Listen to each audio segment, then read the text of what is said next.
Welcome back, everybody. Welcome back to Phil's Recap and Review. Better Call Saul, Season 2, Episode 2, Cobbler. Could they not call it Squat Cobbler? Was that the rules? Vince Gilligan and his sick fucking sense of humor. Holy goddamn shit. I cannot wait to talk about this episode and get into this a little bit and also get into listening. I know I shouldn't start a podcast off by publicizing another podcast, but the Better Call Saul Insiders podcast is a really awesome podcast with the writers and Vince Gilligan and some of the other creators and people that work on the show. And they all talk about what goes into every episode. So this Squat Cobbler thing, I can't wait to find out what the impetus of this is. If this comes from a real situation, I never chance to check, to look up online to see if this is a real fucking thing. But fucking amazing. What another great episode of Better Call Saul.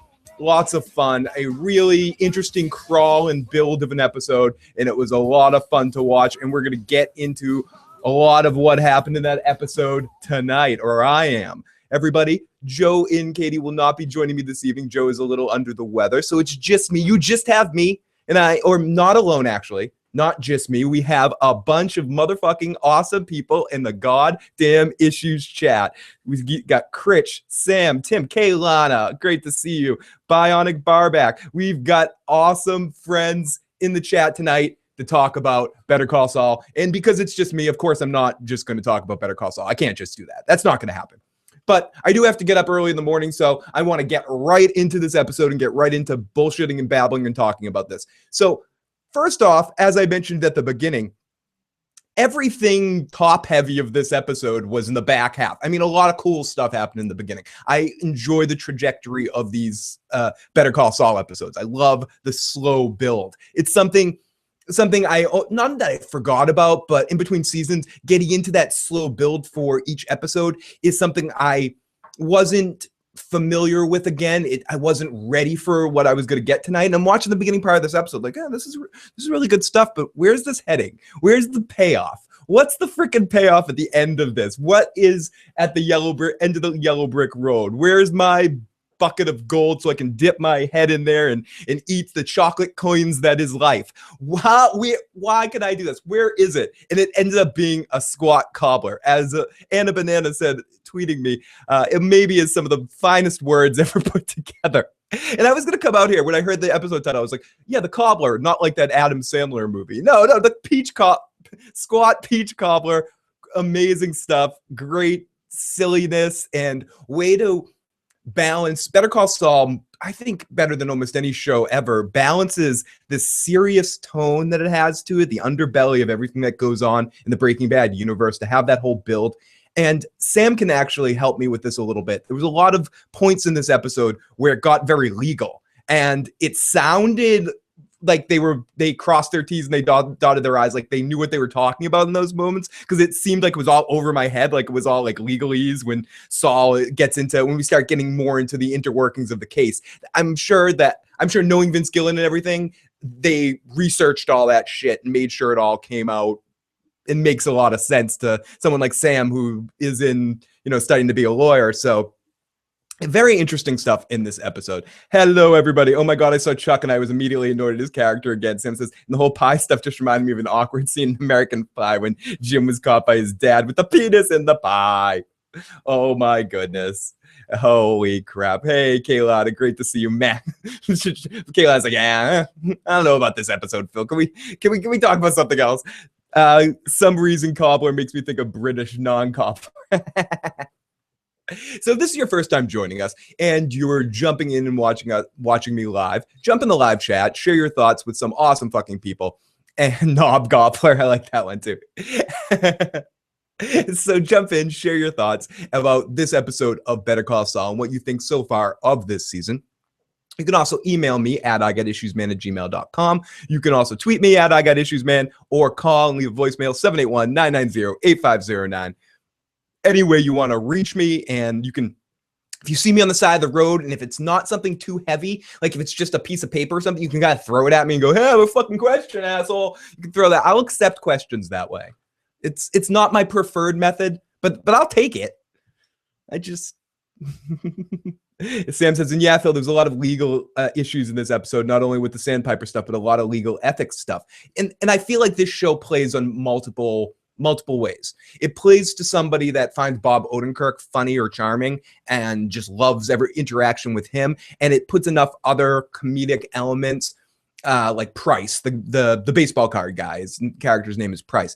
He's very funny. And to start off the podcast, a couple of quick things. First, huge apologies from last week. I have to apologize to Ed Bagley Jr. I'm sorry. You are not married to Elaine from Seinfeld. That is, in fact, Brad Hall. A lot of people corrected me in the chat about that one.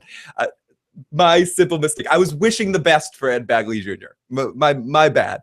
And the other things that I missed in the last episode were the cops that were investigating Price were one of the same cops that Skylar reported or was trying to report the abuse that Walt was giving her to at one point in time. And then also the guy that they stuck with the bill is the same asshole that Walt fucked with in the car wash. So those are things I missed in my first watch, but a lot of people corrected me and pointed those things out. And I feel like I have to mention these, but huge apology to Ed Bagley Jr.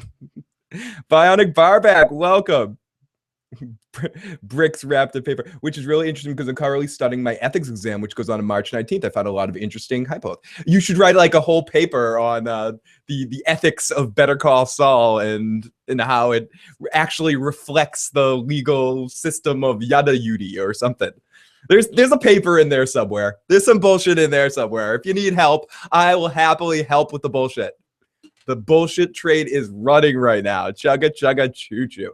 Okay, so this is a really fun episode of Better Call Saul. And again, I just love how we open up with a metronome and tick, tick, tick. And that's just a great way to start out this particular episode and the way that the episode built with this immediate tick, tick, tick, tick, and just building and building and building and building. Excellent payoff. That would be awesome. Feel free to send me a message.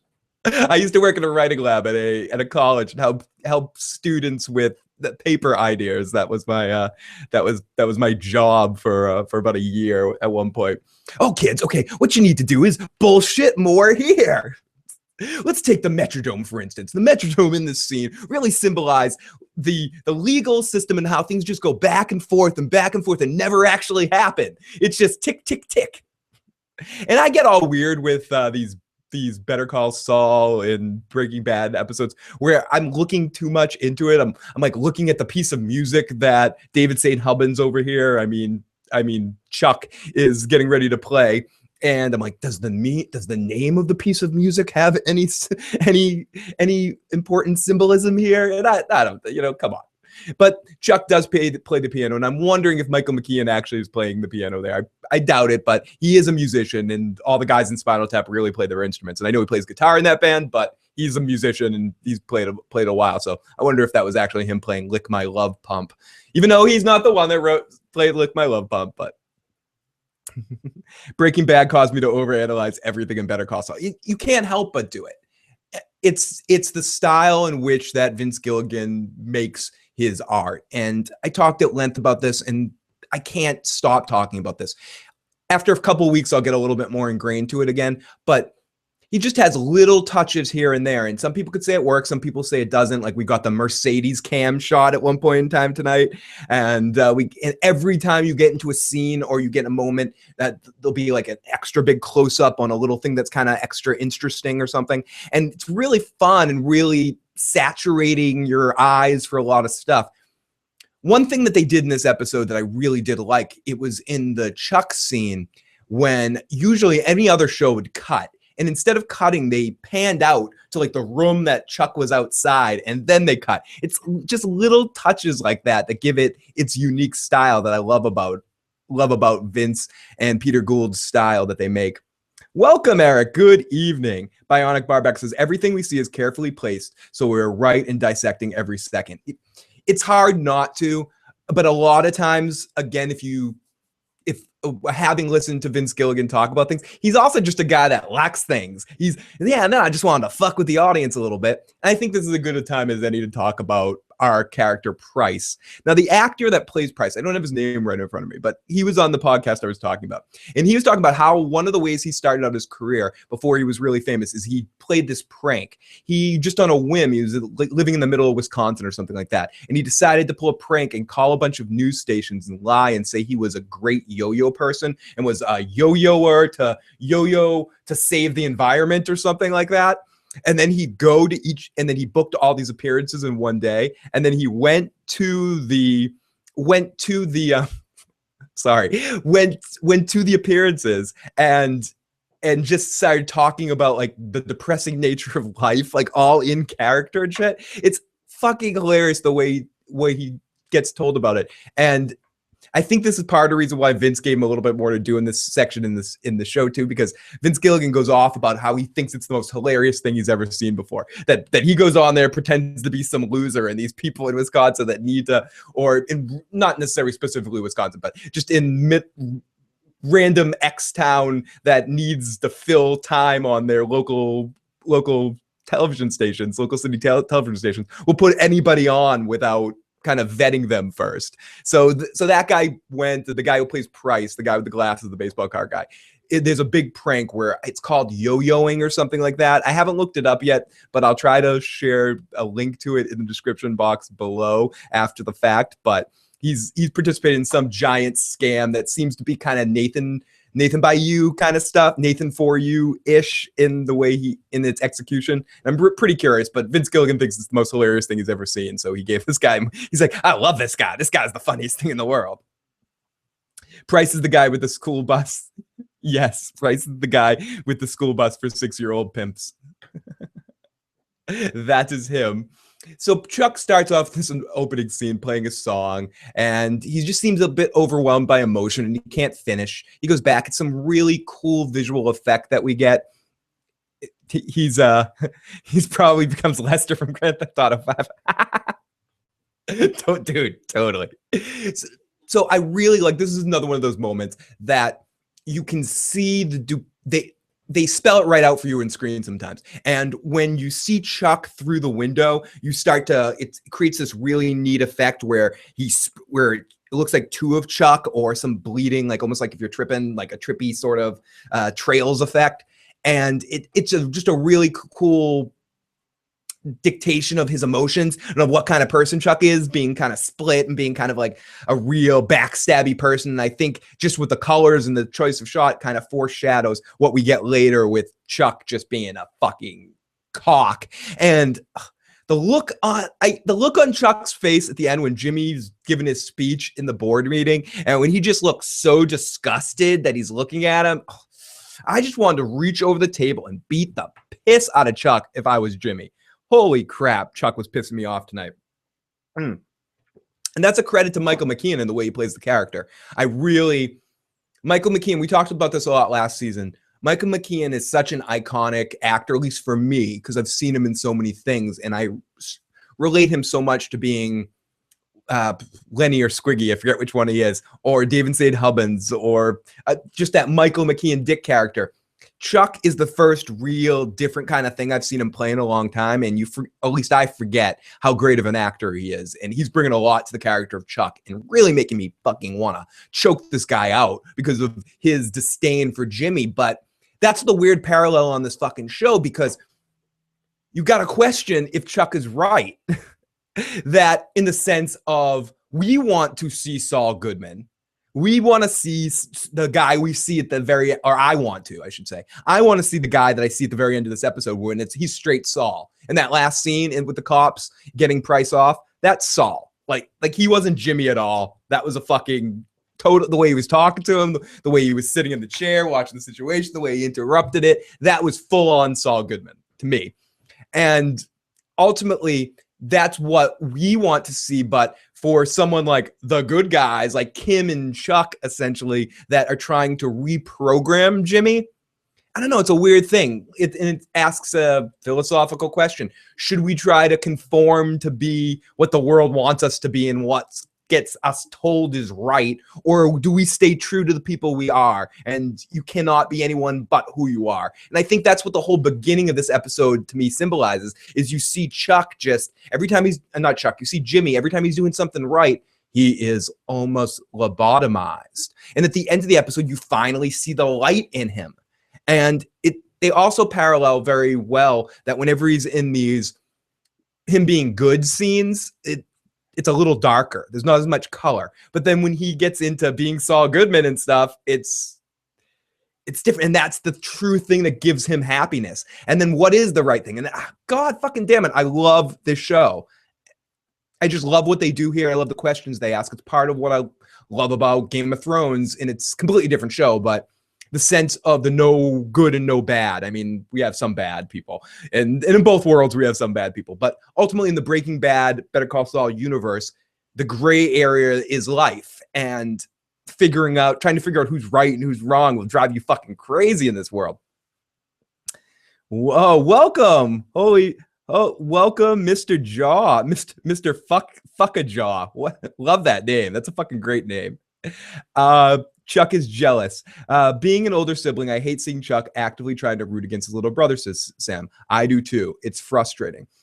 I personally, just for whatever it's worth, I'm an only child. I have 2 half sisters I'm not close to. So I don't necessarily have that, but I have older cousins that I feel like have been supportive. You know, some of them have been supportive at times. Some of them have been negative forces at me at other times. So I can relate to it to a certain extent, but not full on. But I can imagine that, and I can imagine it.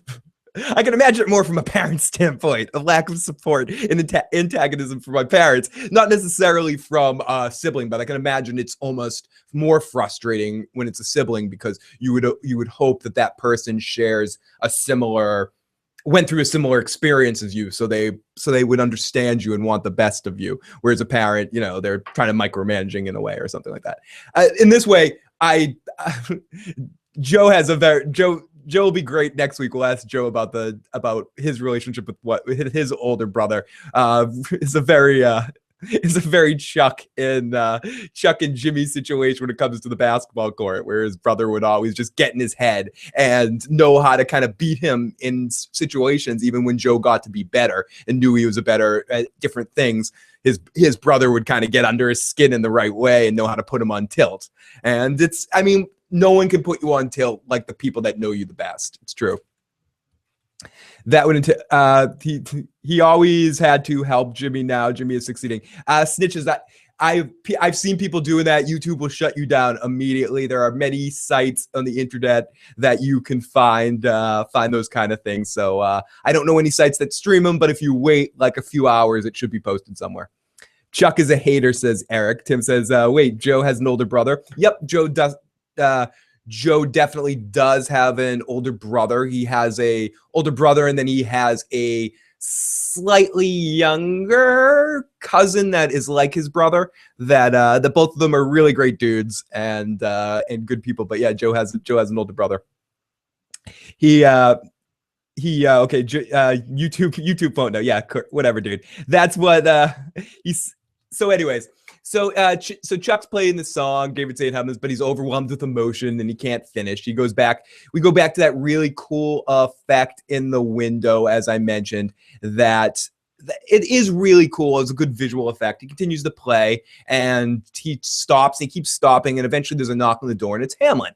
And he's happy to be checking in on him. He's like, "Hey, Jimmy," and "Hey, Chuck." And I do think this is really cool because we don't get.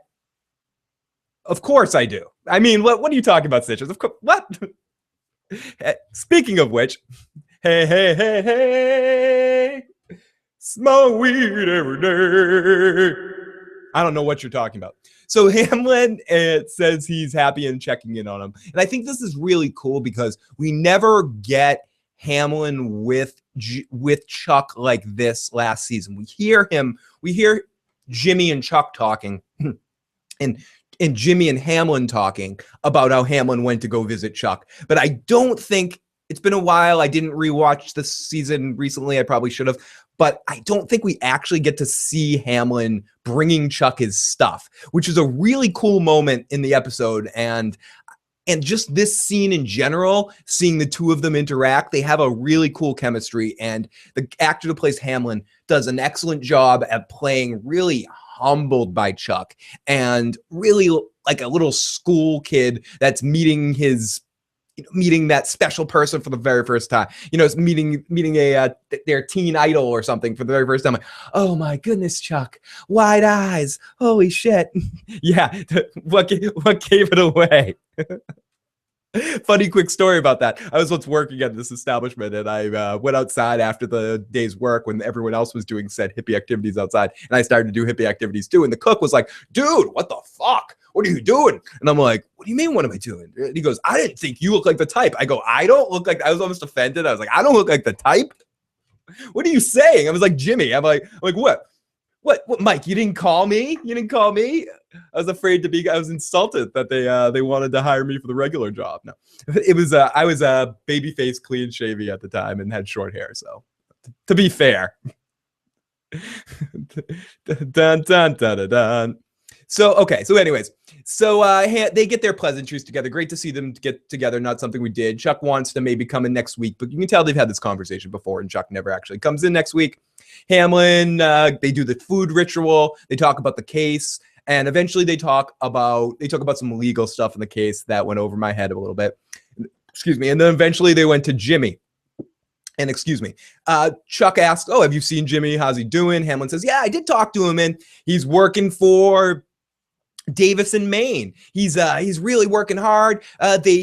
And Chuck immediately is like, "Well, do they know about him? Do they know what he's done? Do they know what kind of person he is?" And Hamlin's like, "Yeah, they checked him out. I didn't trash him, but I didn't lie, and I gave them interesting representation. But the real thing that won is every time they talked to one of those old people in the old age homes, they kept mentioning Saul. They kept mentioning Jimmy. They fucking love Jimmy." And he goes on about this, and you can see the look on Chuck's face when he says everyone loves Jimmy. It's almost like, again, that, oh God, everybody loves Jimmy. Like, he's just charm. He has the devil, he has like the devil's mouth on him.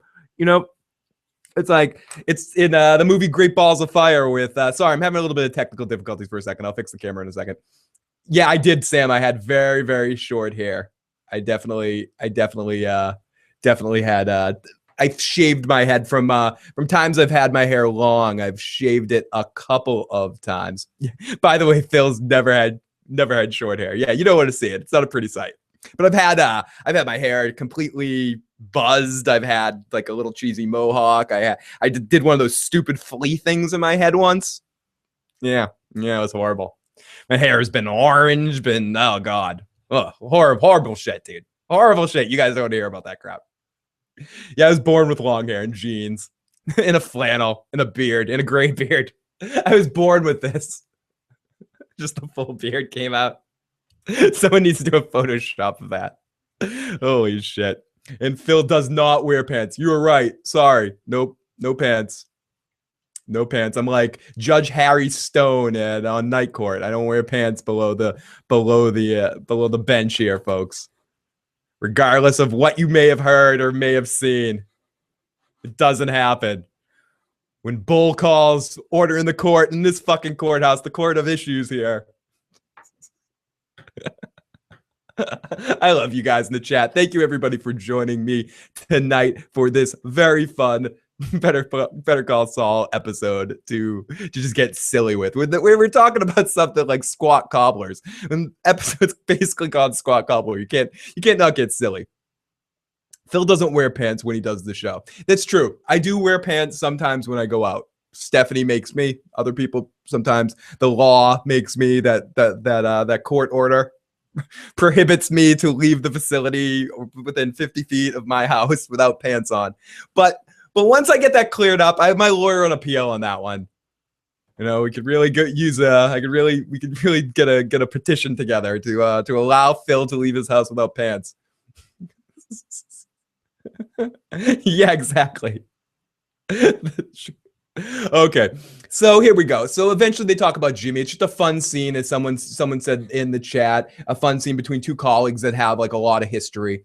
Now Chuck is really pissed off, almost horrified that Jimmy got this job, but he just keeps on. Yep, it's great great person. He's a great person.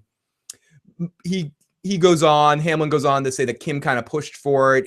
He might be on the partners track, and Chuck goes, great. That's just great. That's very, very, very great.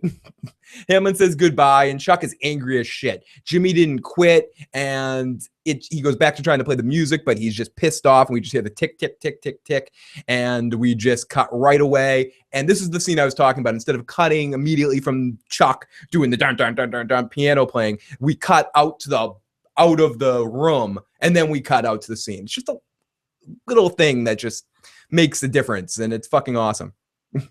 Eric says this pie ruins episodes for me. This episode ruins pies for me. FJ guy Phil, you reminded me of Marky Post, every teenage boy's fantasy. Do you think that Better Call Saul will be as great as Breaking Bad? I don't think.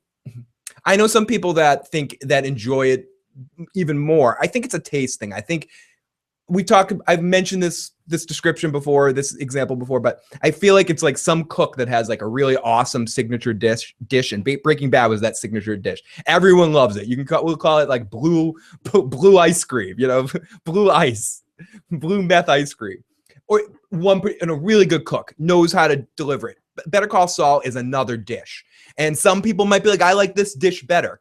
For me, as much as I love Saul Goodman, and I think this show is fucking excellent in the way it does it, and I think it could expand, and if it spreads out, it could be great, and ultimately could reach some epic scale of where it could to a certain extent. But there's something about your first, and there's something about when you first fall in love, and first falling in love with Vince Gilligan through Breaking Bad, mainly simply because of Bryan Cranston and Aaron Paul.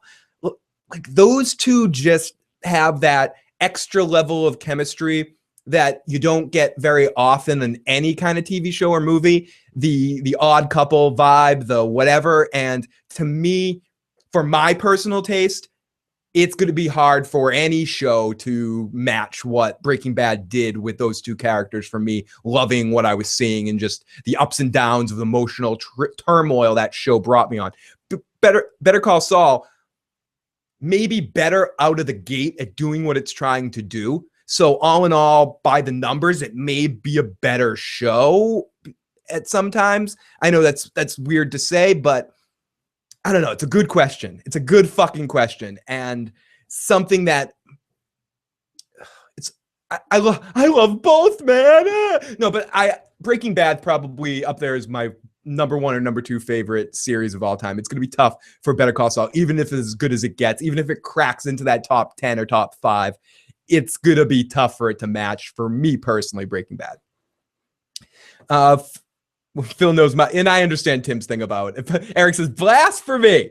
Other than the Game of Thrones, Breaking Bad is a close second favorite show of all time, and a lot of people hold it as number one. Breaking Bad was on another level, says Eric. That's how I feel about it too. Breaking Bad, but it was the emotional roller coaster of what it brought you on. Better Call Saul doesn't have the same kind of stakes. You know where it ends up, so you're not worried about Jimmy dying at any moment or Jimmy's life being in super danger at any moment, because you know he's ultimately going to be okay, and everybody else around you don't care about as much in the overall storyline of Breaking Bad, except for Mike, and Mike's okay too, and excuse me, and Tuco and all that sort of shit. So I think it's a very good show at what it does, but I think Breaking Bad is, if not my number one or number two on my list of favorite shows of all time.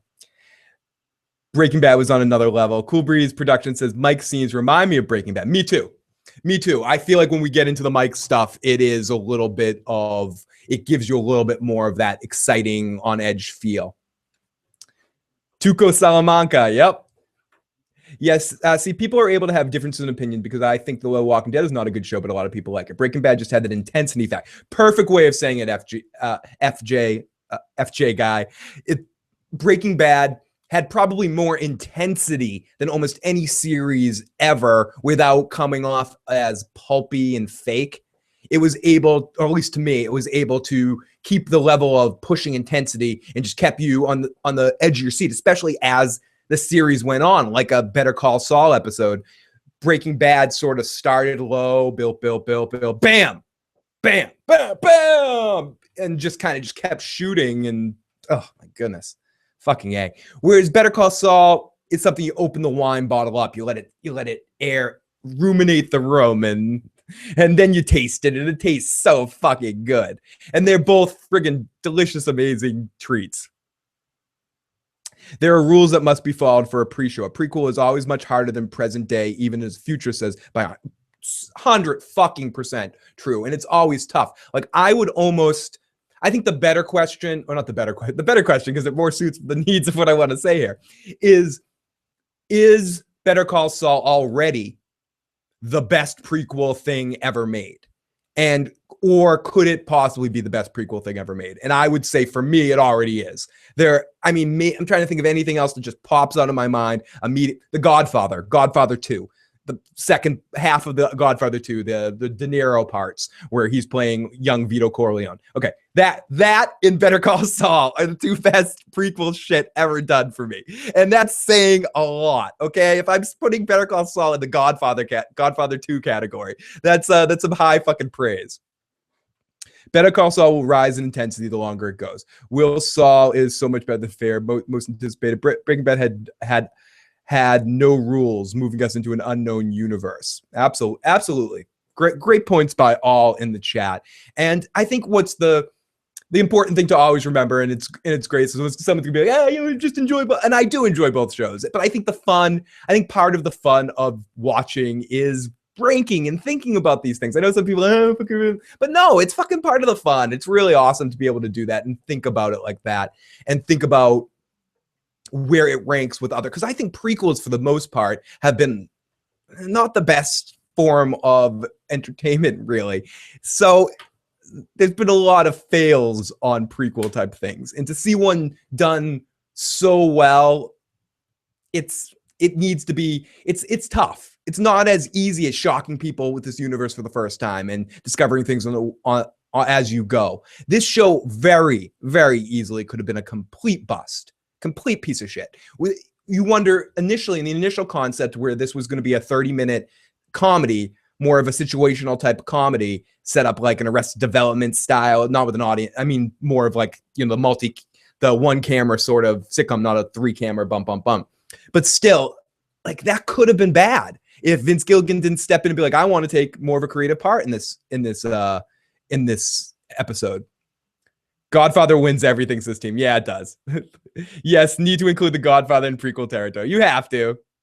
Then came Godfather. Oh, don't talk about that, FJ. I didn't know Godfather had a third movie. What are you talking about? I didn't know that happened. Wait, are you telling me Lost had more than one season? No, that one season of Lost was amazing. It all ended there, correct? Yes, I am right. Yes, Godfather didn't have a third movie. Honestly, I don't want to, whatever, who cares? Godfather 3, when it really comes down to it, could have been a good movie. It's a lot of big problems happened with that movie. Mainly Robert Duvall not being a part of it and them not wanting to pay him what they paid Pacino and Diane Keaton. So not getting a couple of other actors that wanted to come into that movie. Originally, it was supposed to be Winona Ryder, and a couple of other actresses passed, and they couldn't quite get the right actress for that role. So eventually they got Sofia Coppola, which is a big fucking... I don't think it could have been a great movie, but I think it could have been an okay movie if you had cast it correctly and given Francis Ford Coppola time to actually do it. But he was put under all kinds of pressure for that movie and not given the time to really let the story pan out and everything like that. So it was a lot of fails happening at once to create that pile of horse shit. It could have been something. It could have been something. Eric, Godfather 3 has been erased from my moments. Critch says, Breaking Bad starts with life versus death and never stops off that ledge. Saul is about success and happiness with the risk of something might rise to life and death. Excellent. Great question. Great point. And I think true also, Better Call Saul is something I mentioned at the beginning, is also the struggle of a man fighting off his true nature. One could question, someone could say, oh, Breaking Bad is too, but I don't think Walt's true nature was Heisenberg. I think that was a man going crazy and kind of losing his shit and getting caught up in it. I think his real nature is a slimy coward of some sort, but whatever. We're not going to get on Walt today, but I think that might be an interesting side video to do Saul, a character, versus Walt as protagonist versus protagonist, and what makes each one of them different, and what makes what we're seeing with Saul's rise here, almost you're more rooting for him, where I don't know how people watch Breaking Bad, but by the end or not very far into it, you start, or at least I start, definitely not rooting for Walt. you definitely realize quickly who your villain on Breaking Bad is, and it's the bald guy with the glasses. So I'm not sure if Saul is our villain. I think on our show right now, our villain is Chuck, and the haunting of going straight is kind of our villain in the show. So, okay, we get to the empty conference room, blah, blah, blah, blah, blah. We get Jimmy and Kim playing footsie under the table. They talk about Jimmy. Then they're talking and they're smoking. She tells Jimmy to buy a horse. Horses are too expensive. They like oats and shoes and nails and shit like that. So we get more of them smoking and hanging out. It's a major focus on the smoke. She's smiling and she's making her Saul the way she wants to make her Saul. She's really liking the new altogether business conscious, in straight and narrow. I keep calling him Saul, Jimmy McGill. Joe is under the weather this evening. He will not be with us tonight. So Jimmy's also getting a company car. She's jealous, kind of fun jealous. She's like, "Oh, a new company car, blah, blah, blah, yada, yada." And she gets him a gift of a coffee cup that says, "World's second best lawyer." Oh, so cute. I said it is cute, but Jimmy seems lobotomized in this scene to me. She kind of just playing with him. You play your cards right. I'll see you later. So we get an excellent shot of an old car going to a new car, going up a ramp as his new car is being displayed. And we get all the women from the nail salon being, "Oh, your new car, it's so awesome." And really cool breaking the fourth wall moment where Jimmy opens the sunroof and kind of looks at the camera. Some really cool shit. And we get the Mercedes car perspective. And then we go over to Mike. And Mike's watching cops at the police station working his beat. And then our big guy Price comes in with the car. He's like, "Oh, hey, what are you doing here? Do you know if the cops validate?" And Mike's like, "Dude, what the fuck are you doing? Come on, dude." Or I'm sounding too excitable for Mike. "Excuse me? What are you doing? Why are you here? We should talk." And I can't keep calling him Saul. I can't help but call him Saul either, as I keep doing. So he brings him off the side. We go off about the whole baseball card. Someone stole them. He goes, "You talked to the cops?" "Yeah, I didn't tell them they stole my drugs. I said they stole my baseball cards. I don't care about the drugs. I just want my baseball cards." And he basically doesn't realize that the cops are just using him to basically admit his guilt. And he's like, they're taking you on a fishing trip. They want to bring you in. They found your little hiding spot. They want to get you to admit your guilt, and they're gonna Brendan Dassey you. They're gonna fuck you over here. And they say, whatever. And Mike says, "No, you go home. Don't answer the phone when the cops call. Don't do anything. No. He's like, "I need your baseball cards. Fuck your baseball cards. That it happened." He goes, "No, I need them. Some of them are connected to my dad." Which Mike goes, "Fuck, I'll find your baseball cards," because some could wonder why, if Mike starts thinking that this could lead to him being in trouble. But I think really it had more to do with Mike and his relationship with his son, of everything we found out last season, and having sort of a moment, like a father-son moment. I got to help this fucker out. The pie. Sorry. That pie. The pie is just freaking me out. Sorry. They're eating the pie. So Jimmy's writing notes and in his office, and he hears some music. At first, I wasn't sure if he was actually making note of the soundtrack or he was actually hearing music in the scene. And he was hearing music in the scene. He walks into a room, and we get to meet and get a few more seconds with Cliff, his boss, who is playing guitar, and Bagley Jr. And it's a cool, very brief, cool scene with him and Saul, where he goes, "Oh, it sounds really good. You sound really good." Jimmy's basically saying, "I'm too good for this job." I kind of felt the same way when I first got my first car I ever bought. I bought for $1, and it was just this piece of shit car that just was like awful. Like I had to jump start it every time. It wouldn't start when it rained. It was like some piece of crap car. And then I finally like upgraded and got like not even another piece of shit car, but it was like slightly better. It had like leather seats or something like that. And I'm just driving around. I'm like, I'm too good for this fucking. I mean, I'm not good enough for this car. I deserve to be in one of those piece of shit dollar cars. And that's how Jimmy, I think, feels in a way here too. He feels like he is wearing a mask, and this isn't really who he is.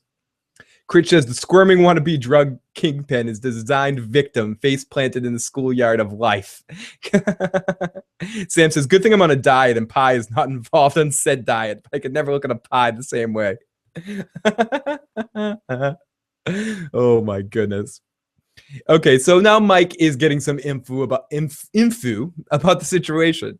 He talks to that dude Price outside of the police station. He goes, listen, oh no, I'm sorry. But Mike goes to get some info and he's talking to some guy about his car and about the interior of his car and getting it done. And I love this scene.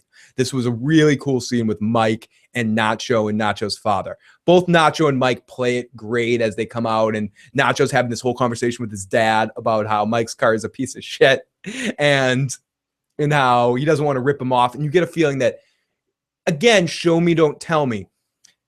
It shows us enough about Nacho's family in this moment and why it's a big deal Mike showing up there and why Nacho gives a shit, not just about Tuco when it comes down to it later. He also cares about his family, and he's really worried that Mike's there to threaten his family, which Mike's not, but it's a fun scene. The only part of Mike's plan I don't get is how did at one point, I guess Mike just assumed eventually Nacho would send him away. How did Mike know that the alarm was going to go off or something, and that Nacho's dad would walk off? But Mike is very gracious to Nacho's father, and they bullshit a bit. You can tell Mike appreciates how good of a man he is, because as far as I know, Mike understands Spanish, so they think that Mike doesn't understand them, or the father doesn't think that Mike doesn't understand them, but I'm pretty sure Mike understands every word that they're saying. At least I assume he does, because of his relationship later on with Gus, and that I don't know. That he's communicated and understands. I don't know. That's just maybe that's my I'm assuming and I'm making an ass out of myself here, but Nacho Libre. This scene was probably my favorite in the episode. It was really, really heartwarming in a weird way, in the sense of Nacho and his family. Like, it really made me, just in a strange sense, care about Nacho's relationship with his father and how nice of a guy his father seemed to be. It's so strange. It's so strange how in a just slight moment like that, he kind of won me over. It's hard to explain. Nacho Libre. From the beginning with the relationship between Nacho and his father to the end with Mike dropping the Mike name and dropping Tuco. Yeah, it's fucking great. So we get a pan out to a far shot after Nacho's dad walks out. Nacho's like, so how'd you find me? And Mike just laughs. He goes, how did I find you? How did I fucking find you? You really want to know how I found you? Idiot. So why are you here? Baseball cards. Mike says, listen, yeah, I know you saw that douche's car and you were like, that douche is an idiot. Look at how big of an idiot he is.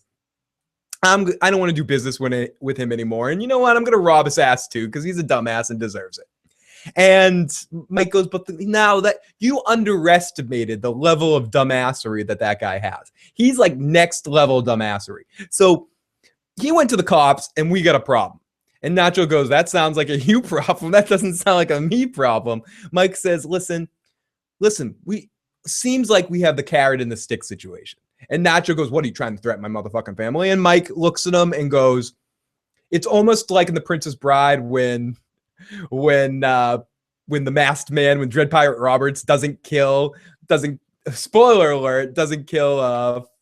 giant or Inigo Montoya, because he's like, I'd rather smash a sterling steel mirror or burn a painting or whatever the line is than kill an artist like yourself. And but I can't have you follow with me.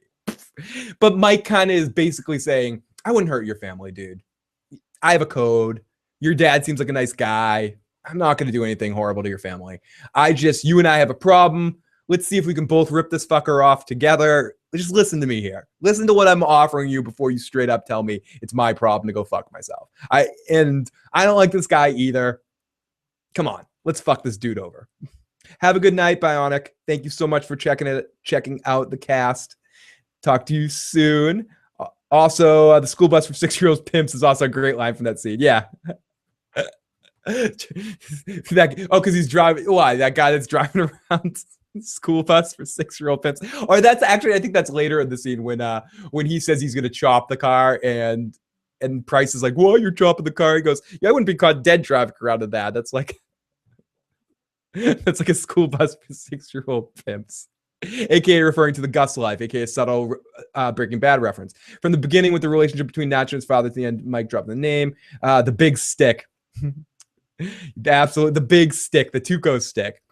So he says the cops, Nacho says it's your problem. Mike says, let's do the same situation. Nacho says, don't threaten my family. And he goes, no, the stick is fucking Tuco. Now, if Tuco found out you have a side business, I don't know. Now, I'd prefer the carrot.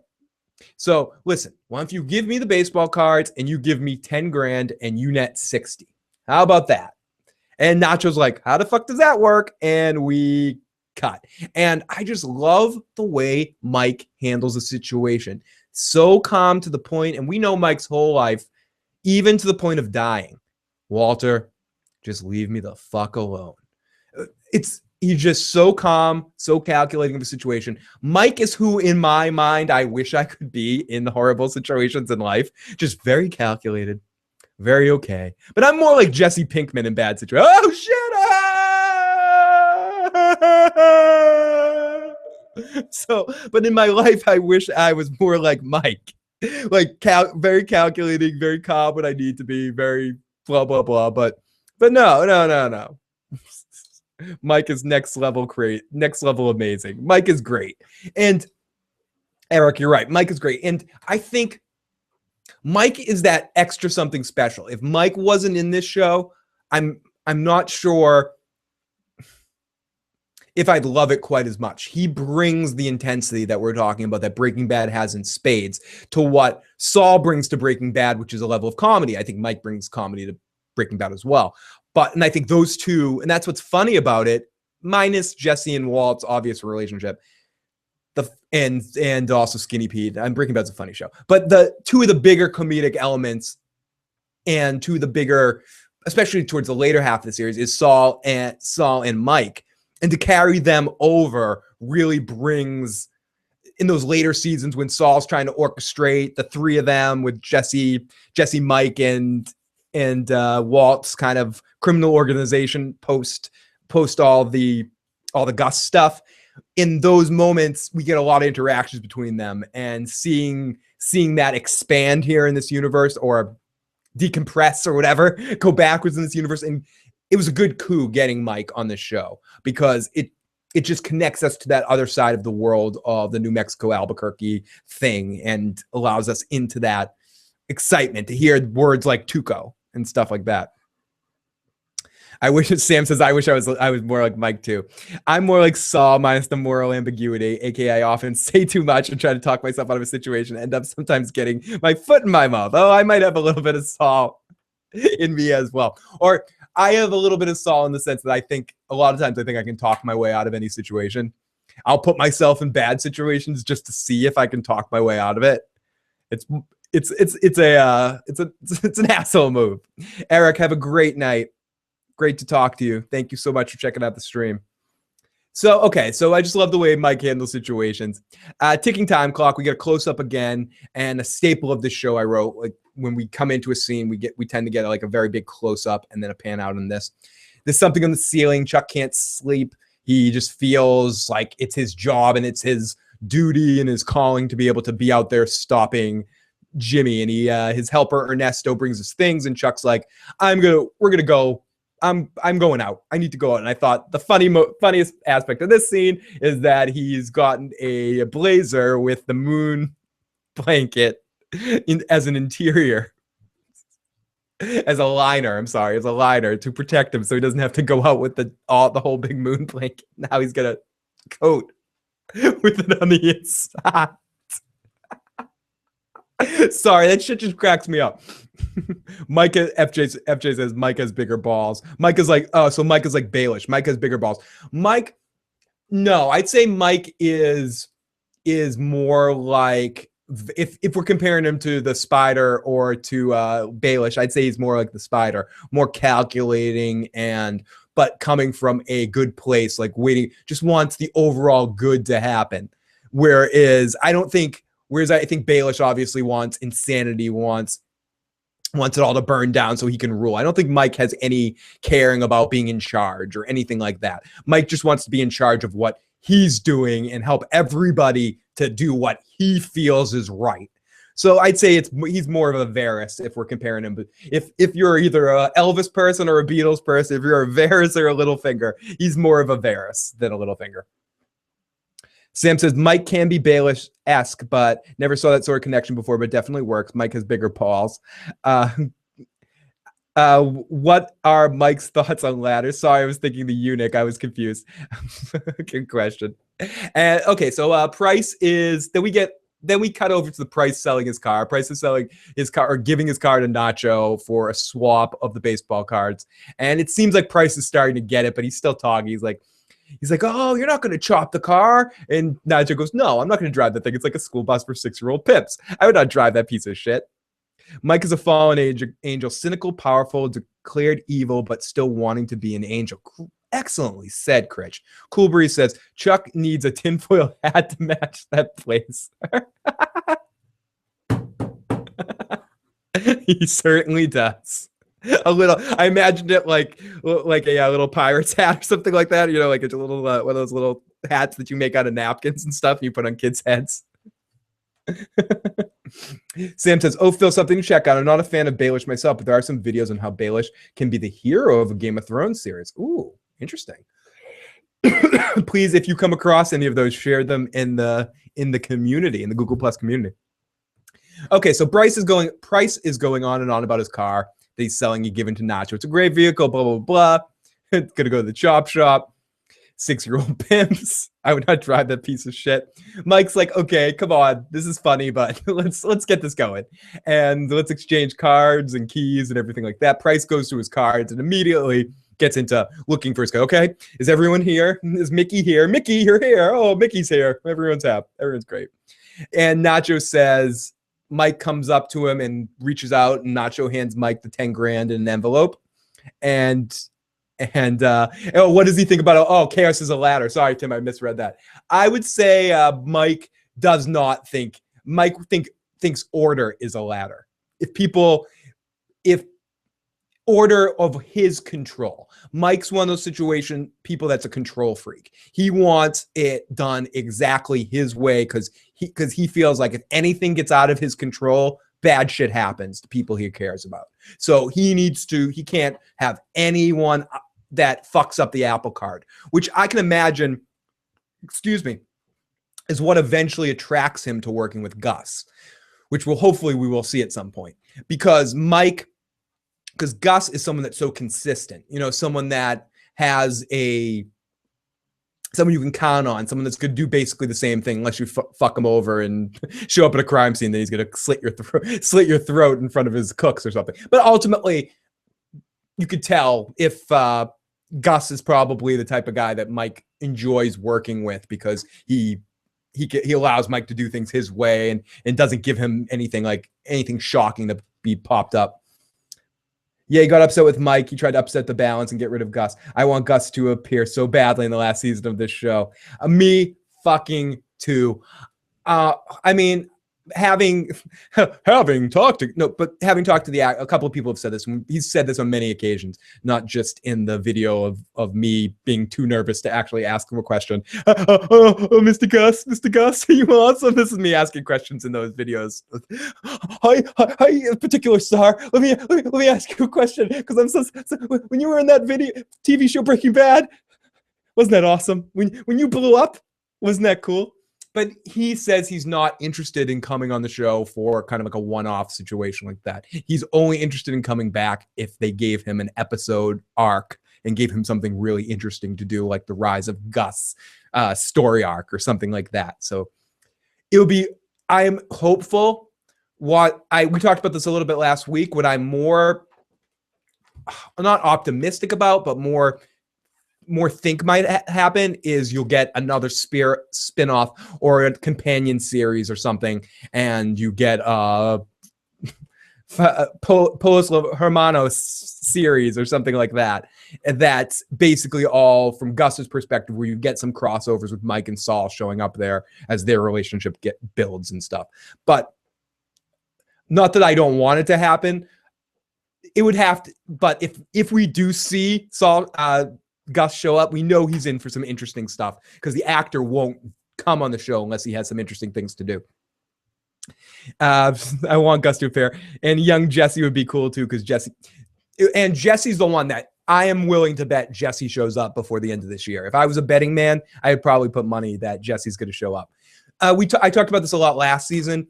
Jesse talks about how Saul got his friend off in court a couple times. So I've talked about how I think Jesse's going to show up. Jesse's going to either be in a courtroom, and when Saul gets his friend off or something, you're going to hear, yeah, bitch, in the background or something.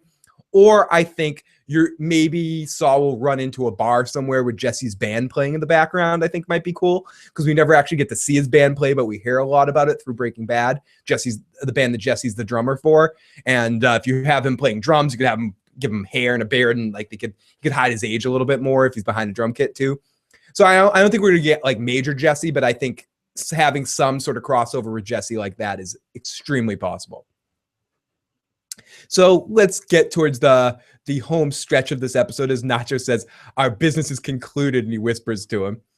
And Mike was Gus's head of security, so Mike and Gus need some time together, right? Cool Breeze, absolutely. We need to see Gus and Mike's foundation. I think I know the show isn't Better Call Mike, or isn't founding Mike, but Mike is as much of a main character of the show as Saul is. It just is. I mean, especially the way the episodes are getting panned out now, and the way that a lot of the back half of the series, especially once we got of season 1, once post 5-0, was very much Mike and Saul split. We've got all Saul episodes, of course. He is our number 1, but if Saul's our 1A, Mike's our 1B. And I feel like even if the last thing we see from Mike at the end of all of Better Call Saul is him walking into Gus's office for a meeting or something like that, most likely I do think we're going to see a lot more of Gus than that on Better Call Saul, or in the spin-off universe of Breaking Bad. Okay, so Nacho says the business is concluded. They take off. Mike and Price are left. Price says, well, you should say sorry. What? You should say sorry. And the cops keep calling, and he's got to take me out to the ball game theme on his phone. So we get the big meeting at Hamlin and McGill's office. We get Jimmy having some legal talk about the old age home that went over my head, that Sam probably understood that I had no clue what they were talking about. It got really legal for a second here. As the plastic bin gets broken out, and we all need to collect our electro items, as fucking not just Winter is coming, Chuck is coming. And Chuck comes in the room and is like, everyone ignore me. Almost like that moment when everyone's in school, and someone comes in, like one of the other teachers comes in to observe your teacher's activities or something like that. And they're like, oh, please ignore me, kids. Everyone just act normally. And Chuck just comes in and sits down. And immediately Jimmy's stammered. Kim calms him down by putting her hand on his leg. And Jimmy remembers that he just doesn't give a fuck and is like, fuck you, Chuck, at this point. And Jimmy goes into his spiel about the old age stuff. And Chuck, it's just the look on Chuck looks like he had some of the worst tasting lunch ever in those moments. Like, he just gets this, oh my fucking God. Sam says they were just talking about gathering files from old people's cases. Yeah, okay. Don't talk legalese with me, Sam. Why don't you break it down so us idiots can understand? Holy shit. Fucking, fucking lawyers think they're the best. Sorry. That's what I thought, but I didn't know if there's any more to it. But oh my God, that moment when Jimmy sees the collection bin, you can just see the color drain from his face. Yeah. Oh my God. Oh my God. This is what happens when I talk alone for this long. Oh my God. It is really intense. It gets super crazy in that moment, because you can see through Jimmy's eyes. You're immediately put inside Jimmy is bent over. We're put inside Jimmy in this moment, and we see and feel Jimmy from Chuck's perspective. The camera kind of gets in a slightly shifted angle. It's just a lot of focus perspective. Overanalyzing Saul is natural, even for us wannabe lawyers. Yes, exactly. Sam, trust me, I know you weren't being like that. I just knew you're so fucking nice that I knew I could get you with that one. Getting the old folks records puts the opposing lawyers in a ditch if they hold back. Yeah, and that's what kind of Jimmy is saying as well. And Jimmy really has got a good read on that. And that's something else I forgot to mention earlier in the episode when he goes in to see Ed Bagley Jr.'s character. He mentions that he has an angle that might work, and that's that gets played out here. I love you, Sam, Tim, and Critch. You guys are awesome in the chat right now. I really appreciate you guys and all the other people that have popped in tonight. No, we're not quite wrapping up. Cool Breeze, Eric, Bionic, our FJ, and even our new friend who I couldn't show the episode for, but stuck around for a while. And see, that's why we're awesome. Even people that come to watch the episode, he's like, that could have easily turned into an evil troll situation, but we all killed him with kindness. It was awesome. We all jimmied him. We were like, no, you're happy to be here, buddy. Come on. I'm very happy with that, but I love you guys. You guys are awesome. So, okay, so Jimmy, FJ says Jimmy didn't have the nerve to stand up to Chuck till Kim squeezed his leg. Absolutely. And that's the support that Kim gives him in this moment. But I also wonder in that moment, she gives him that support, which allows him to talk. But again, sometimes if I feel uncomfortable and I'm going to a place where I feel awkward and I feel like I can't be myself and I feel like I have to pretend to be someone else and I'm about to start to talk, to give my speech, and someone's like coaching me the whole time, like, no, Phil, you can do this. You can give this speech to not the Friars Club, to this organization of rich, snooty dickheads, because you won a public speaking contest and you're gonna go talk in front of all these assholes, and you can do it because you're that guy. Hey, everybody, I'm Phil, and I'm giving a speech. And like, before I went to do it, I felt uncomfortable with this girl that I was doing it for because I wanted to get with her, and that's why I was in the fucking school club in the first place. Gets up to me and touches me and goes, "You can do it, Phil." And I'm like, I can do it. She may touch my hand later in the night, so I'm gonna kick my ass. And I think that was what Jimmy was doing in the moment here too, in a sense. I think he was very much, okay, I can do this, and supporting Kim. But I don't think he truly starts to feel comfortable until the end half of this episode. Oh, thank you, Tim. It's hard to love all you guys. Fuck Jaw. Yeah, Fuck Jaw. That was his name. I was like, Fuck Jaw. Oh, yeah, Fuck Jaw. That was his name. I love that guy. That guy had a great name. I'm not saying anything bad about Fuck Jaw. Fuck Jaw was he's a visionary. We love Fuck Jaw. In fact, if you've made it this far in the podcast, please hashtag Fuck Jaw. So yeah, Chuck just has like a bad lunch face. So then after the meeting, Chuck's like, Jimmy, come on over here, and just kind of beckons him. And Jimmy's like, what are you doing here? And he goes, my name's in the building. And then Hamlin walks off. And then Jimmy gets in his face a little closer. No, really, why are you here? And he goes, to bear witness. Mm-hmm. And then Chuck goes off when we hear the phone rings. And it's Mike who asks Saul if he's still morally flexible. And in this moment, Saul has felt like his finger has been up his butt from Kim. Chuck has been infringing on his safe space here. Anytime that Jimmy feels like he can try to take some step towards the light, Chuck's like, get the fuck away from you. You should not be a lawyer. You, bam, whack-a-mole, bam, bam, bam. And Jimmy's like, you know what? Fuck this. I'm being me. Am I still morally flexible? When and where, motherfucker? Let's make fuck jaw a verb. Critch says that tactic doesn't always work, trying to give a speech with a boner. It's very true, Critch. It does, especially when you have to stand up for said speech. Sam says, well, as a younger sibling, it's hard to be able to stand up and stand out against your older sibling. One of the reasons why many sisters and I don't get along, because she feels like I'm always domineer over her. It's very true. And Joe and I think we're talking about this in some other podcast somewhere, and I was referring to Joe's brother, but I think it's also like how Joe's brother lords over Joe on the basketball court and Joe lords over me because Joe taught me how to play basketball. It's like when you feel some sense of admiration, a teacher student sort of feel, older brother, older sister, anytime someone's critical or pushing, you start to get the Jones over them, and they get the ips, and they can't do it. They can't quite be themselves. They can't quite get it out. They can't quite get it up. They can't quite do it. They have the impotent man on their, you can't do it, Jimmy. Ha ha ha. Fuck you. And a lot of times you need to break out of it, but that's a big dynamic. It's why I'm around certain people. I won't call those people up, but I'm around certain people in my life. I can't be me around because they're members of my family and they're older than me, and they kind of just domineer a situation, and I end up succumbing into, yes, guys. Okay, guys. Yes, guys. Okay, guys. Or, I mean, we all fall into those traps. I'd like to think that we all have those people that have those places in our lives for whatever reason that can have this kind of power and control over us the way Chuck has over Jimmy. And it's hauntingly familiar, I think, for almost everybody watching this. He's a jaw fucker. He fucks Chucks.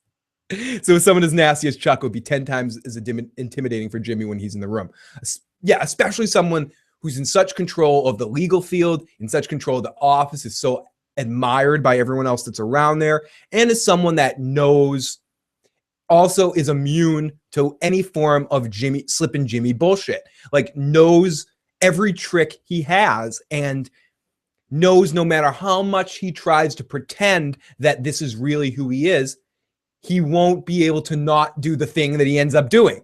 The thing that Kim eventually figures out at the end of this episode, where it's like, you're like a chimp with a hand grenade. What is it? Chimp with a machine gun? I forget what he calls them in the finale of last season. A chimp with a handgun or something. Mentor protector versus domineering belittler. Critch dropping the fucking knowledge tonight. Fucking amazing stuff. Okay, so back in with Saul, and he's with Price going to see the cops. Probably my second favorite, if not tied with my favorite scene in the episode as of the Nacho and the Nacho and Mike and the family scene. Okay, let's get this asshole out of the room. First of all, we get a big long speech by Price about this. Nothing to worry about. I got my baseball cards back. It's okay. It's an okay situation. Guys don't have to worry. You don't have to worry. You don't have to worry. And Saul is almost full Saul here. He's like, listen, I'm just here. We're just four friends talking.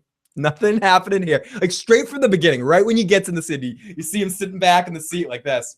You're like, I just looking at it and going, that's Saul Goodman. That is fucking Saul Goodman right here. And you chimp with a machine gun. Thank you, Sam. And so I found my cards, no issue. Just want to come down and tell you guys in person. Blah, blah, blah, blah, blah, blah, blah, blah. So eventually Saul sends him out of the room. Sends this guy after a big long speech. Sends him out of the room. And he goes, here we go. Let's get on the brass tacks. You guys found his little hidey hole in his house, and you want him to admit what's going on. The cops are like, he's a drug dealer. We know he's a drug dealer. He's like, no. And then you see Saul on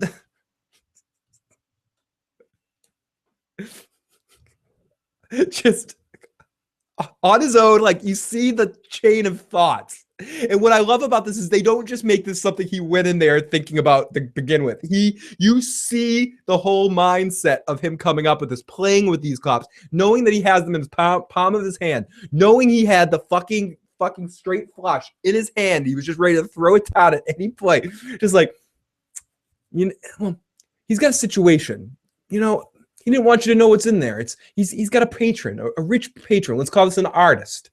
Not just any artist.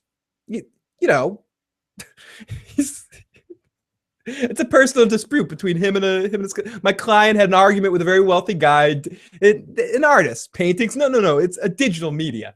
He makes private videos of an artistic nature. And that's what he hides in the hiding place. Yep. Both videos and cards. It's a lover's spat. It's all just a lover's spat. All hearts mended, no changes. So what's in the video? It's private. You guys don't need to know. And then funny quick story. I used to work, or I was part of working in this company in Canada doing these drum shows for kids. And when I originally was flying from Canada to America, I was flying through with about 100 little frog musical instruments. And when I went through customs, the custom agent's like, what do you have in the bag? And I was like, oh, I have about 100 little frogs. He's like, frogs? I was like, musical instrument frog. We didn't want to hear one. All he heard was frogs. Like, I'm going to need to see those frogs. And like the cops in this moment are totally like that. They're like, I'm going to need to see those. I'm going to need to see those videos. I need to know what's on that video. It's just so, yeah, he's fabricating the story. Classic on the fly, classic Saul. What's in the video? It's private. They were tantalizing, sensational videos. So porn, and then one of the cops goes, so porn. No, not porn. Fetish videos. But he's fully clothed, all by himself. Doing what?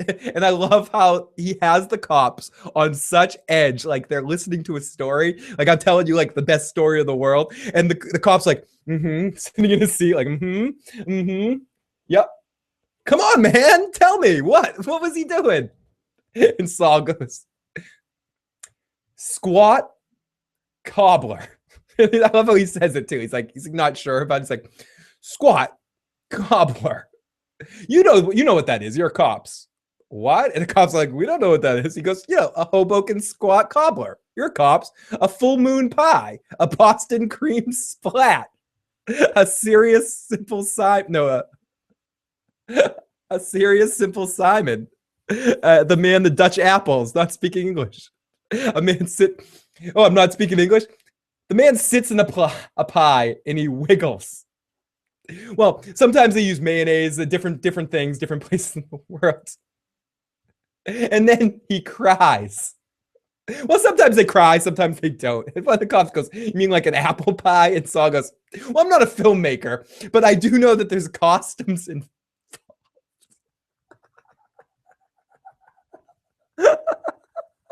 I do know that there's costumes involved. And then he cries. And then he gets more pie. I'm sorry. And the cop's like, you gotta be shitting me. And Saul goes, hey, the world is a rich tapestry. Trust me. You don't want to see it. I'm sorry. And then Saul goes out and Price says, are we good? Sam says, you can almost see the black cops mumbling white people. And Cool Priest says, this was probably my only problem with the episode. He shouldn't have had to actually show the cops an example of the video, but I digress. I kind of agree too. The fact that he actually shot the video. And Sam says he threw out all types of pies that are used, but they would have need to go to the director to find the specific flavors. And yes, Kurt, I was like, you white people in your pies. Sitting in pies and shit, you fucking creepy fuckers. It's fucking hilarious. Oh my goodness. So Price says, are we good? And Jimmy says, well, there's still one hanging Chad. You're gonna have to make a video. As we cut to Jimmy telling Kim about the pie situation. And she's loving it at first. She's like, he bought it? Yep. It takes the cake. Well, your story takes the cake. And she goes, when did American Pie come out? Was it early 2000s, late 90s? I'm not positive though. This scene reminded me of the talking toilet. So she says, oh, take the cake. Oh, I mean the pie. I feel bad. Oh, you should feel really bad about that. So, but then Saul does the classic thing, goes one step too far and says, oh, it's the video that clinched it. He committed. I believed his tears. The pie was just extra. It was bright. It was untouched by a human buttock. Oh no, they're eating the pie. And he goes, oh, don't worry. This pie was extra. I didn't know how many takes he would need. This is untouched by human buttocks. And she says, you falsified evidence. Saul said, oh, you're splitting hairs, whatever. And she goes, what if Davis and Maine find out? And Saul says, it's my own thing. I didn't do it with them. And she gets pissy. She's like, why would you risk it? And he's like, dude, chill. What about Ken the douchebag, who, again, the guy from Breaking Bad that was in the last episode? You had a ton of fun that night when we fucked him over. And she goes, this isn't the same thing. This is fabricating evidence. It can really hurt you if you get caught. You sound like, and Saul's like, I'm not going to get caught. Shut up. Come on. And she says, you sound like a dumb criminal. For what? What's it worth? And this is where she doesn't get it. She doesn't get that what it's worth is this is who he truly is. He's fighting the urge to be this person. And again, that's a bigger question of, is it right to always fight to be a good moral person? Or is it right? Are we right as humans to be as true to who we are as people within certain bounds of like, but that there it is. What certain bounds are there if you're who you are? I mean, it's for much more intelligent people than me to debate, and for all of us, it's to debate for fucking history of Better Call Saul and essentially Breaking Bad, and one of the big themes of both shows. Sam says, yeah, it was 1999, so Better Call Saul happens 3 years later, so the cops are probably super confused at the moment. Better Call Saul at this moment had to be after that happened, so the cops must be wondering what people's association with pie is. That's funny, Sam. All the credit goes to Critch for bringing that up. This is straight up bullshit from Kim because she fraudulently signed her name in the document. Great fucking point, Sam. Great fucking point. I think it's all more about making the man bullshit in this moment of her thinking that, okay, I'd like Jimmy if he was exactly this way. I like so many things about Jimmy. If he just was a little bit more X, Y, and Z, I'd be really, really happy in the situation. So she's micromanaging his life and trying to make sure he does what she needs him to do. Work this job, be on the straight and narrow, be a couple, really build to something. I forgot to mention earlier when he's talking about buying a place, she's like, we need to do this. She immediately goes to a we. Now that Jimmy's playing ball, the question he asked before, if I take this job, are we together? Essentially, that was an ultimatum, and he fell for it, and he's living in that. And I think he's ultimately going to come to a head of it and realize that she doesn't love him for him and who he is. I think what really is exciting him right now, or excited him in that first episode, is that he felt like she could be connected to the con man side, and then taking the job and being like, okay, maybe she'll want to live in both sides of the life and be able to be a moral lawyer by day and be super con man by night. But now she's basically saying, I don't want to hear about that. Don't tell me about that. If you do that stuff, don't even fucking mention it to me. That's just a difficult, slippery slope. I don't ever want to be in situations like that with someone intimate that I have to set up those kind of parallels, unless it's just fuck buddies. That's the only time where it's like, okay, you do your business, I do my business. But if she's really starting to think about it from a romantic standpoint, which I think Jimmy is, I think Jimmy does care about her, he's not going to feel fulfilled if he can't truly be himself around her. Cool Breeze. Yeah, I love pie. Me too. I love pie, but I haven't had it in a month. I like, out of all sweet treats like that, if we're really getting into it, I'm not personally not a big fan of pie. Even though Stephanie does make some really tasty pie that feels good. And I swear I don't sit in it and make crying videos. But brownies are probably the thing I'm the most partial to for sweet treats, and chocolate chip cookies. Like a good, tasty, soft, gooey chocolate chip cookie. Oh my fucking God, is like fucking heaven. If I'm going store-bought shit, Oreos are probably my go-to bullshit snacky Oreos, or those Entenmann chocolate chip cookies are yummy to me in a weird fucked up way. Critch says, all this pie talk, I'm eating a slice of pie right now. Gonna be a long night. Expired 2 years ago in the freezer. Okay, everybody, someone make sure Critch is on speed dial in case we need to take Critch to the hospital later tonight for pie poisoning. And we can blame Slippin' Jimmy for that one, for making up this whole fucking pie squatting thing. The squatty potty, squat cobbler, squat. After you eat some squat cobbler, Critch is gonna be using the squatty potty later tonight. Ooh, it depends on the pie. I guess frozen. And my grandmother used to make this chocolate. I guess when it comes down to it, chocolate is my salty more than chocolate. But when it comes to pastry like treats, I'm a chocolate person first.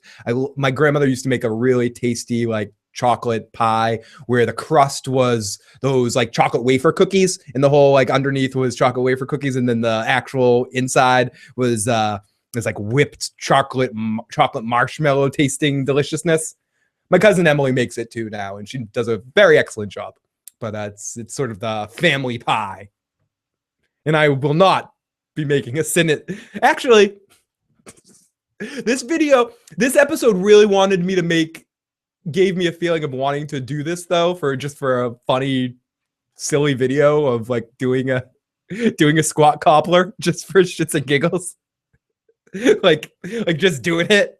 But like, hi, my name's Phil the Issues Guy, and I've been watching the documentary series Better Call Saul about a rise and fall of a lawyer, and they're talking about this squat cobbler thing, and I feel like I'm not being myself, and I need to truly express myself and do a squat cobbler, and just like go all slow motion, do do do do do do squirt.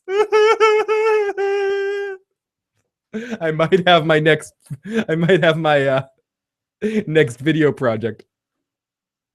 Who in here is into pie porn? Not so much. Sam says I have 27 doctors in my family. As is talked about, I think, in an episode of Seinfeld, I'm not so much into. I don't have a food sexy association thing going on. I know some people do, and some people like chocolate covered strawberries, whatever, oysters. The different foods symbolize like sexuality to certain people. I know some people it's like, oh, food. Like I just don't have. Food and I don't have that kind of relationship. I've never watched pie porn. Really? Okay, Phil, stop the show. Sam needs to watch some porn. I've never watched porn while eating pie. There's a porn segment where big women sit on pies. Forget what I ended there. The closest thing to Two Girls, One Cup, I was forced to chat. Oh my, gross. Gross. Horrible flashbacks. I think Kaylon is traumatized. Thank you, Slippin' Jimmy. Thank you, everybody. With this, we have traumatized Kaylana, and Sam needs to go. Sam's getting encouraged to watch her first porn. So guys, I guess this is a good as time as any to call it an evening. So everybody, actually no, let's do a different end song for the end of Better Call Saul. Let's try this one.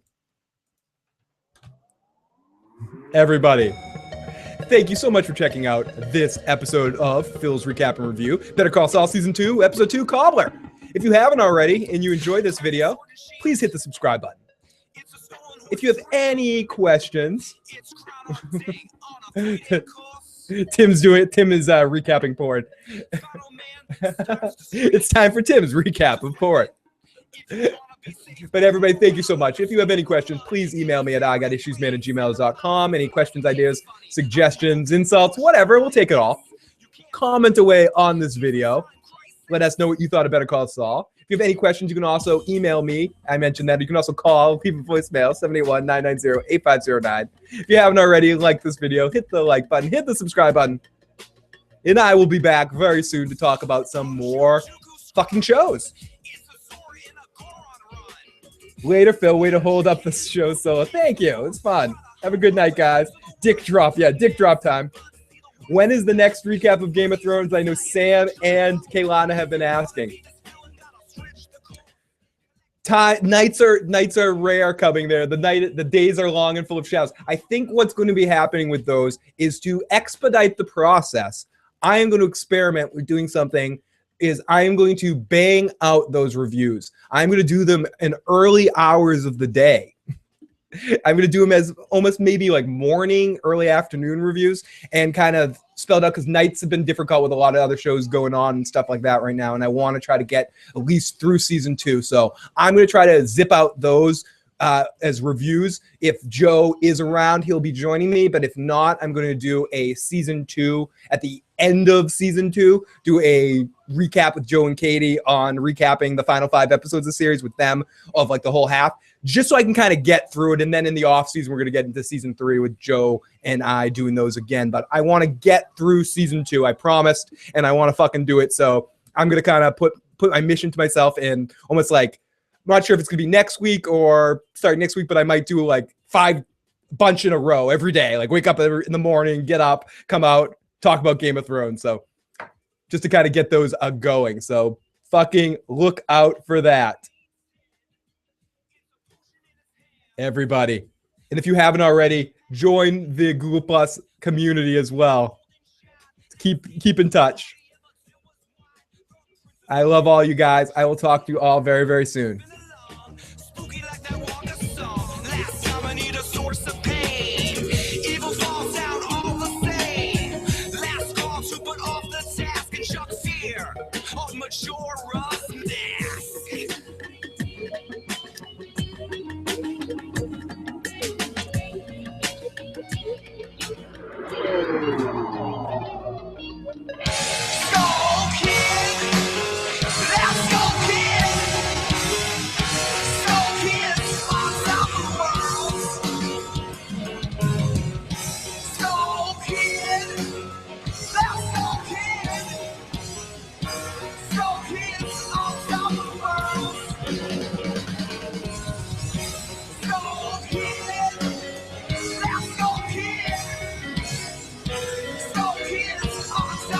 Good night, everybody.